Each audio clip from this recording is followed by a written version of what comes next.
Bridge নির্মাণের 15 বছর পরও পাকা রাস্তা না থাকায় সমস্যায় বালুরঘাট ব্লকের ডাঙ্গা গ্রাম পঞ্চায়েতের বিস্তীর্ণ এলাকার মানুষ।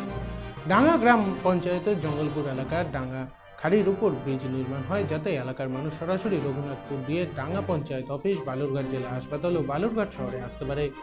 কিন্তু ব্রিজ নির্মাণের পর পাকা রাস্তা না হওয়ায় যানবাহন চলাচলের অযোগ্য হওয়ায় বালুরঘাট শহর ঘুরে আসতে হয় তাদের। তৃণমূল পরিচালিত ডাঙ্গা গ্রাম পঞ্চায়েতের স্থানীয় বিজেপি সদস্য অসিত কুমার সরকার জানান, রাস্তার দাবি বারবার জেলা পরিষদকে জানানো হলেও কোনো ব্যবস্থা নেয়নি। দক্ষিণ দিনাজপুর জেলা শাসক বিজিন কৃষ্ণ জানান, বিষয়টি খোঁজ নিয়ে দেখবেন, উপযুক্ত ব্যবস্থা নেওয়ার আশ্বাস দেন তিনি।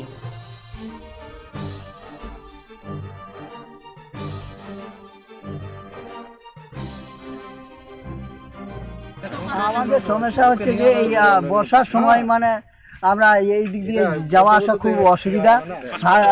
মানে এই সাইকেল যায় না, কোনো গাড়ি যায় না, এই জন্য আমাদেরকে খাটে করে মানে রুগীদেরকে নিয়ে যেতে হয়।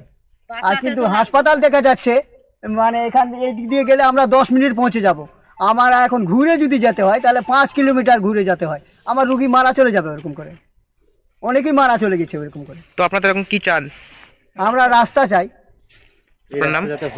এই রাস্তাটা হলে পরে আমাদের সুবিধা হবে। একজন বলবেন, আপনাদের এখানে যে রাস্তার অবস্থা খারাপ, কতটা সমস্যায় পড়তে হয় আপনাদেরকে? সমস্যা, বিশাল সমস্যার সম্মুখীন হতে হয়। যেমন আমরা চিকিৎসার জন্য এক সমস্যার সম্মুখীন হতে হচ্ছে, প্লাস বিভিন্ন দপ্তর আমাদের বালুরঘাট, এটা আমাদের সদর রাস্তা, যে রাস্তায় আমরা গ্রাম জনসাধারণ এই রাস্তার উপর দিয়ে যেতে হয়। সেই রাস্তায় আমরা যদি এই রাস্তার সঠিক যদি পরিষেবা না পাই, পাকা রাস্তা হোক, ঢালাই হোক, যে কোনো একটা, যদি রাস্তাটা ভালো থাকে তাহলে আমাদের এই শর্টকাট হচ্ছে। যখন টার্নিং ঘুরতে যাবো আমাদের না হলেও 3 থেকে 4 থেকে 5 কিলোমিটার, আমি যাই কিলোমিটার আইডিয়া দিতে পারবো না, 5 কিলোমিটার হয়তো সাধারণত হয়ে যেতে পারে। আমি চাইছি, আমি না, প্রায় 5টা জনসাধারণ, মানে 5টা গ্রামের জনসাধারণ চাইছে যদি এই রাস্তাটা আমাদের শর্টকাট। এই রাস্তা বর্ষাকালে কি পরিস্থিতি হয়, কিভাবে কিভাবে নিয়ে যান? যে হাঁটু কাদা, আমরা পেশেন্ট যখন আমরা নিয়ে যাই কাঁধে খাটে, তো মানে খাটিয়া করে নিয়ে যান? খাটিয়া 4টা পাওয়া হয়, 4টা পাওয়া কাঁধে করে নিয়ে পেশেন্টকে নিয়ে যেতে হয়। কেন এইভাবে? স্যার, বামপুর আমল থেকে আপনার ডাঙ্গা অঞ্চলে জঙ্গলপুর রাস্তা কাঁচা রয়েছে, সেখানে গ্রামের রাস্তা অভিযোগ তারা কাঁচা রাস্তায় যাতায়াত থেকে শুরু করে বিভিন্ন অসুবিধা হচ্ছে। এই বিষয়ে স্যার কী বলবেন? সেটা আমরা একটু খোঁজ নিয়ে দেখি, নিশ্চয়ই এমন কোনো রাস্তা আছে যেটা খুব খারাপ আছে, যদি করা যায় তাহলে আমরা ইমিডিয়েটলি চেক আপ করা হবে। এই রাস্তা কি আপনি কি দুয়ারে সরকার যে প্রকল্প হচ্ছে তার মাধ্যমে অধীনে কি কাজ করতে?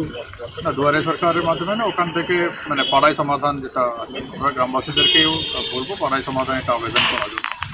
নিশ্চয়ই এটা টেক আপ করা হবে, এটা ব্লক লেভেল থেকে বা গ্রাম পঞ্চায়েত লেভেল থেকে ভিজিট করা হবে। এই 2 দিনের মধ্যে ভিজিট হয়ে যাবে, তারপরে একটা ফান্ড স্যাংশনটা করিয়ে এটা টেক আপ করা হবে, ইমিডিয়েটলি এটা চালু করা হবে।